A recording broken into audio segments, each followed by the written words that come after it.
শরীয়তপুরের নড়িয়ার বল গেটের ধাক্কায় কীর্তিনাশা নদীর উপর দিয়ে নির্মাণাধীন ফুট বেইলি সেতুর ভেঙে একজন আহত হয়েছে। বেলগেট সহ দুজনকে আটক করে নড়িয়া থানা পুলিশের কাছে হস্তান্তর করেছে স্থানীয়রা।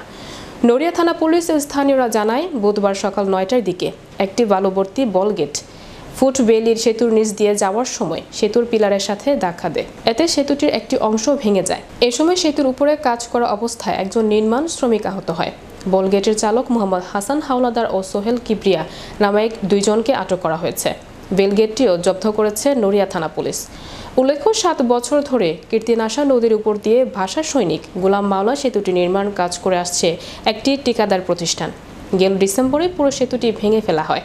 এরপর থেকে ট্রলার আর নৌকা দিয়ে নদী পারাপার করে আসছিল এই পথে চলাচলকারী জনগণ।